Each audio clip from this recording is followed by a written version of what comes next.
Hello दोस्तों, नमस्कार। तो आज हम पढ़ेंगे फिजिक्स क्लास 9th का फर्स्ट चैप्टर मोशन। तो दोस्तों, मोशन क्या होता है? Position of object change with time. यानी कि जब क्या होता है, किसी ऑब्जेक्ट की पोजीशन चेंज होता है किसी टाइम के साथ। ठीक है, मान लीजिए कोई वस्तु यहाँ पे है, अभी यहाँ पे थोड़ी देर बाद क्या हो जाएगा, वो यहाँ पे चला जाएगा। कोई वस्तु यहाँ पे है तो थोड़ी देर बाद कहाँ चले जाएगा, इस पॉइंट पे वो चला जाएगा। उसे कहते हैं मोशन, यानी कि वो मोशन में, जैसे मैं अभी हूँ, अभी मैं किस में हूँ, मोशन में हूँ। इस प्रकार से जब मोशन यानी कि पोजीशन चेंज हो, ठीक है, तो उसे कहते हैं मोशन विद टाइम के साथ। ठीक है, जैसे बर्ड्स फ्लाई। अब देखो, मान लीजिए कोई पक्षी है, वो उड़ रहा है। ठीक है, अभी वो पक्षी यहाँ पे था, थोड़ी देर बाद आप उसको यहाँ पे देखोगे। कार इज मूविंग, अब गाड़ी जा रही है तो अभी वो यहाँ पे रहेगी, थोड़ी देर बाद वो यहाँ पे इस पॉइंट पे चली जाएगी। उसे कहते हैं हम मोशन। रेस्ट क्या होता है? Position object does not change with time. यानी कि जब ऑब्जेक्ट की पोजीशन होती है वो चेंज नहीं होती है टाइम के साथ। ठीक है, अब क्या है, जैसे मैं हूँ यहाँ पे अभी, इस प्रकार से क्या होगा, रेस्ट होगा। जब क्या होता है, कोई वस्तु क्या होती है, रेस्ट पे होती है और पोजीशन उसकी चेंज नहीं होती है टाइम के साथ, तो उसे हम कहते हैं रेस्ट पे। ठीक है, जैसे क्या हो गया, Ravi is sitting. Ravi is sitting, Ravi क्या है, बैठा हुआ है, तो इसकी पोजीशन चेंज नहीं है। एक जब कोई मान लीजिए कोई चेयर में बैठा है तो क्या है, अभी उसकी पोजीशन क्या है, रेस्ट पे है। ठीक है, सोहन इज स्टैंडिंग, वो खड़ा है, बिल्कुल इस प्रकार से खड़ा है और उसकी पोजीशन कोई चेंज नहीं हुई है, उसे हम कहते हैं रेस्ट। ठीक है, position object change with time. Birds fly, जैसे birds fly, car is moving. अब इसमें क्या है, इसमें देखो दोस्तों, जो मोशन है और रेस्ट है, मोशन एंड रेस्ट क्या होते हैं, मोशन एंड रेस्ट क्या होते हैं यार, ये तो चल। तो मोशन एंड रेस्ट क्या होते हैं, एक रिलेटिव टर्म्स होते हैं। मोशन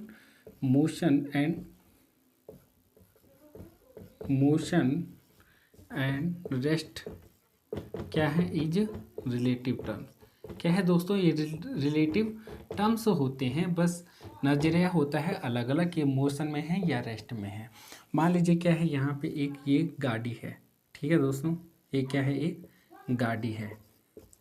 अब ये गाड़ी है, इसमें क्या है, इसमें एक आदमी बैठा हुआ है, एक लड़का इसमें बैठा हुआ है। अब क्या होगा, एक लड़का यहाँ बाहर है, ठीक है, एक लड़का यहाँ बाहर है, एक यहाँ बैठा हुआ है।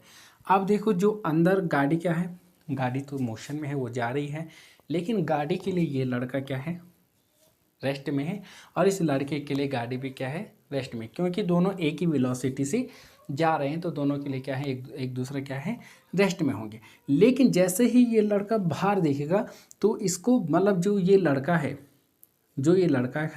ये अगर इसको देखता है तो इसके लिए क्या है, मोशन में है। क्योंकि ये क्या है, स्पिन में है, ये जा रही है, मोशन में है, तो इसके लिए क्या है, ये मोशन में है। लेकिन इसके लिए, अब इसी के साथ यहाँ पे एक लड़का और बैठा है। अब देखो, इस लड़के के लिए क्या है, रेस्ट में है, और इसके लिए भी क्या है, ये रेस्ट में। लेकिन जो बाहर से देखेगा उसके लिए क्या है, ये दोनों मोशन में है। तो motion and rest is relative terms होते हैं, बस नजरिया होता है अलग अलग देखने का। ठीक है, मान लीजिए यहाँ पे क्या है, ये यहाँ पे ये चांद है, ये यहाँ पे पृथ्वी है, ये यहाँ पे क्या है, सूरज है। ठीक है, अब यहाँ पे एक लड़का यहाँ सूरज पे बैठा हुआ है यहाँ पे। अब एक यहाँ पे क्या है, यहाँ, अब ये पृथ्वी क्या है, सूरज के चक्कर लगा रही है। ठीक है, पृथ्वी क्या है, सूरज के चक्कर लगा रही है। अब यहाँ पे जो ये बैठा हुआ है, एक लड़का यहाँ पे है, एक लड़का सूरज पे बैठा हुआ है। अब देखो, ये यहाँ से पृथ्वी क्या है, चक्कर लगा रही, चक्कर लगा रही, चक्कर लगा रही।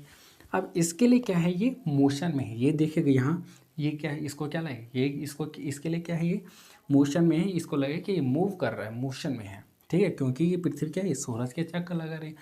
अब यहीं हम बात करेंगे किसकी, यहाँ पे इसी के बगल में एक और लड़का यहाँ पे बैठा हुआ है। अब इसको पूछा जाएगा कि मोशन में है कि रेस्ट पे, ये कहेगा कि ये रेस्ट में है। क्यों? क्योंकि ये भी इसी के साथ क्या कर रहे हैं, एक ही वेलोसिटी से जा रहा है। तो जब सेम वेलोसिटी होता है तो क्या उसमें क्या कर देता है, कैंसिल कर देता है।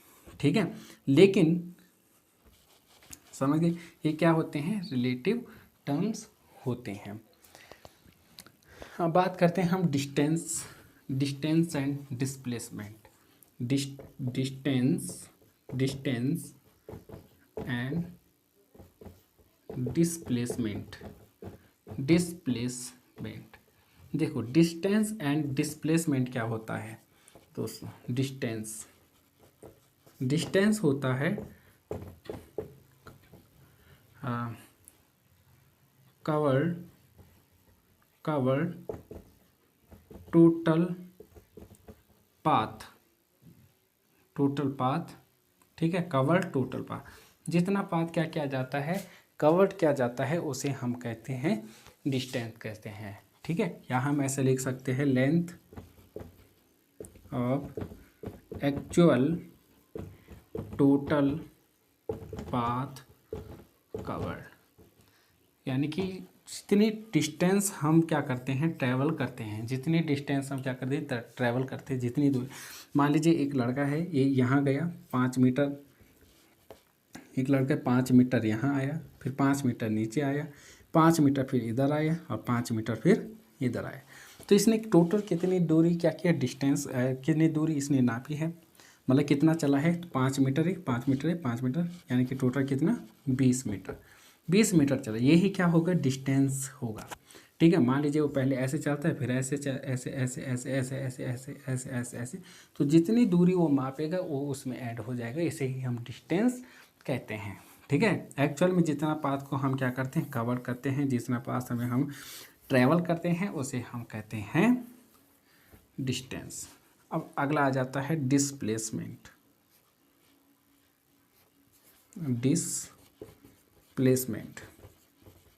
डिस्प्लेसमेंट क्या होता है, शॉर्टेस्ट पाथ, ठीक है, shortest path covered from initial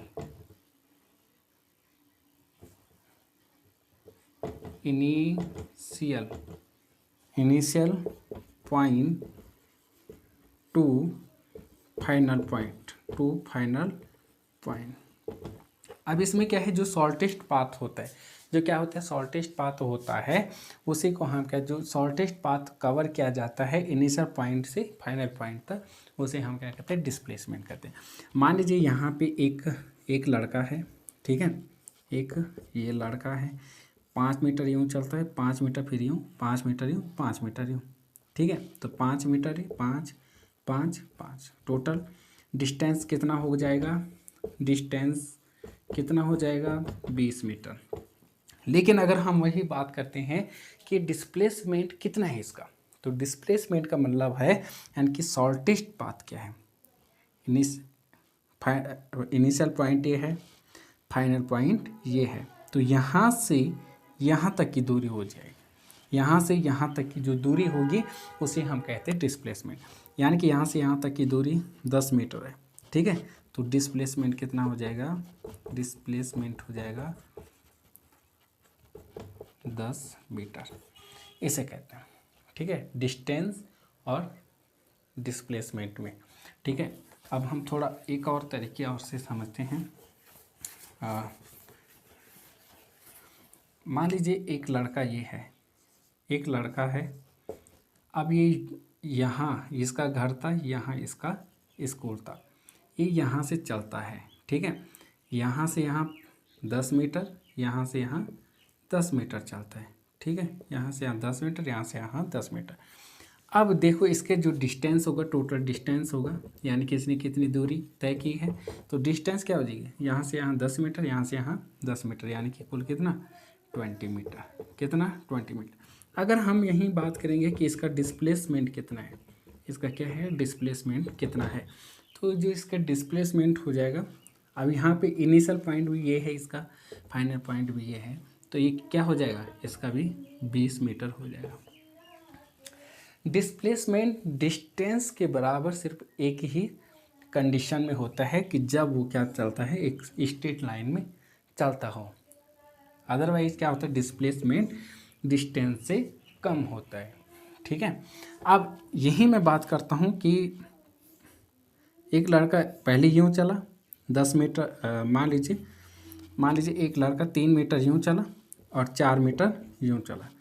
तो यहाँ पे 4 मीटर पहले यूँ चला, फिर 3 मीटर 4 मीटर यूँ चला। इसका अगर हम बात करेंगे डिस्टेंस के तो टोटल कितना हो जाएगा, 4 मीटर और 3 मीटर कितना हो जाएगा, 7 मीटर। लेकिन अगर वही हम बात करेंगे डिस्प्लेसमेंट की, अगर हम वही बात करेंगे डिस्प्लेसमेंट की, तो डिस्प्लेसमेंट क्या हो जाएगा। अब यहाँ डिस्प्ले शॉर्टेस्ट पाथ क्या होता है, shortest path initial point two final point, तो शॉर्टेस्ट पाथ ये बन रहा है इसका। ठीक है, अब ये शॉर्टेस्ट पाथ है तो हम इसको कैसे निकालेंगे इसकी दूरी को। अब आपने पाइथागोरस प्रमेय तो पढ़ा होगा, ये क्या होता है, जब ये होता है तो परपेंडिकुलर, ये बेस होता है, ये हाइपोटेनियस होता है, परपेंडिकुलर बेस और हाइपोटेनियस। अब देखो एच स्क्वायर बराबर क्या होता है, पी स्क्वायर प्लस में बी स्क्वायर होता है। तो देखो एच स्क्वायर बराबर पी स्क्वायर कितना है, 4 का स्क्वायर हो जाएगा प्लस का 3 का स्क्वायर। देखो एच स्क्वायर बराबर 4 कितना होता है, 16 होता है, और 3 का वर्ग कितना होता है, 9 होता है। ठीक है, अब यहाँ देखो एच स्क्वायर बराबर कितना हो जाएगा, 25। तो एच का स्क्वायर कितना, मतलब एच का अंडर रूट निकालेंगे हम तो कितना हो जाएगा, 5। ठीक है, तो इसका जो दूरी हो जाएगी वो कितना हो जाएगी, 5। तो डिस्प्लेसमेंट कितना हो जाएगा हमारा, 5। डिस्प्लेसमेंट कितना हो जाएगा, 5 मीटर। ये है दोस्तों, तो ये है हमारा इनिशियल एंड फाइनल पॉइंट, यानी कि डिस्टेंस एंड डिस्प्लेसमेंट। अब यही हम बात करते हैं, हम किसकी बात करते हैं, मान लीजिए एक लड़का है, ठीक है, और एक क्या है, ग्राउंड है, राउंड वाला ग्राउंड है। अब इसका क्या है, यहाँ से एक लड़का यहाँ से यहाँ तक की क्या होता है, दूरी चलता है, यहाँ से यहाँ तक की ये दूरी चलता है। ठीक है, तो यहाँ से यहाँ तक की जो दूरी हो जाएगी इसकी, मान लीजिए इसका आर कितना है, 14 सेंटीमीटर है, कितना है, 14 मीटर है। आर बोले तो रेडियस है इसका यहाँ से यहाँ तक, यानी कि जो इसका रेडियस है वो कितना है, 14 मीटर है। अब ये गोले का जो क्या होता है, जो अर्ध गोले का जो क्या होता है सूत्र होता है, वो होता है, यानी कि पूरे गोले का जो सूत्र होता है वो होता है 2πr। लेकिन ये आधा चला है तो क्या हो जाएगा, πr हो जाएगा। अब देखो पाई का मान रखेंगे हम तो 22/7 हो जाएगा, इंटू में रेडियस कितना है हमारा, 14। तो 7 से 7 2 कटा, 7 दूनी 2 कटा, 22 दूनी कितना हो जाएगा, 44 मीटर। ठीक, इसका क्या हो जाएगा, 44 मीटर ये हो जाएगा। इसका डिस्टेंस कितना है, 44 मीटर। डिस्टेंस कितना हो जाएगा, 44 मीटर। लेकिन अगर हम यही बात करेंगे इसकी डिस्प्लेसमेंट की, डिस्प्लेसमेंट यहाँ शॉर्टेस्ट पाथ हो जाएगा, शॉर्टेस्ट पाथ हो जाएगा तो क्या हो जाएगा, 2r हो जाएगा, यानी कि ये r होता है, ये r होता है, तो 2r हो गया, 2r हो गया। तो 2 कितना हमारा, 2 हो गया, इंटू में r कितना है हमारा, 14 है, तो कितना हो जाएगा, 28। यानी कि इसका डिस्प्लेसमेंट कितना हो जाएगा, डिस्प्लेसमेंट हो जाएगा इसका 28 मीटर। हमेशा क्या होता है, डिस्प्लेसमेंट डिस्टेंस से कम होता है, इससे कम आता है इसका मान। ठीक है, सिर्फ एक ही कंडीशन में इसका मान क्या होता है, बराबर होता है। अब एक राउंड ये है, एक लड़का फिर यहाँ से चलता है और इस समय वो क्या करता है, पूरा क्या कर देता है, इसमें घूम जाता है, पूरा चक्कर लगा देता है। अब ऐसे में हम इसकी डिस्टेंस को अगर नापेंगे, डिस्टेंस कितना है, रेडियस सेम है, रेडियस कितना है, 14 मीटर है। अब हम सूत्र लगाएंगे 2πr लगाएंगे, क्योंकि इसमें क्या किया, इसने पूरा कवर किया है, पूरा चला है। अब इसमें देखो 2 इंटू में 22 क्या हो जाएगा, 7 हो जाएगा, इंटू में कितना है, 14 है, तो ये हो जाएगा 7 दूनी कितना हो जाएगा, 14, 22 दूनी 44, 44 दूनी कितना हो जाएगा, 88 मीटर। तो डिस्टेंस कितना हुआ इसका, 88 मीटर। अगर हम बात करते हैं डिस्प्लेसमेंट की, तो डिस्प्लेसमेंट की बात करते हैं हम, तो फाइनल पॉइंट भी ये है, पूरा घुमा, इनिशियल पॉइंट भी ये है, यहाँ से चला और पूरा घुमा, और फाइनल पॉइंट भी ये है। जब यानी कि घूम के फिर उधर ही आएगा तो इसका डिस्प्लेसमेंट कितना हो जाएगा, 0 हो जाएगा। तो ये है हमारा डिस्प्लेसमेंट, यानी कि डिस्प्लेसमेंट कितना हो जाएगा, 0 हो जाएगा। ठीक है दोस्तों। तो डिस्टेंस क्या होता है, जो टोटल पाथ जो तय किया जाता है यानी कि कवर किया जाता है, जितने हम चलते हैं उस पर उसमें डायरेक्शन कुछ नहीं होता है, उसमें डायरेक्शन नहीं होता, लेकिन इसमें क्या होता है, डायरेक्शन होता है। जो टोटल पाथ होता है इसमें डायरेक्शन होता है, इसमें डायरेक्शन भी नहीं होता है। और जितना हम चलते हैं उससे मैटर नहीं करता कि मतलब किस तरफ गए हम, लेकिन डिस्प्लेसमेंट होता है जो शॉर्टेस्ट पाथ हो, शॉर्टेस्ट पाथ हो उसे हम कहते हैं डिस्प्लेसमेंट। तो आज के लिए इतना ही।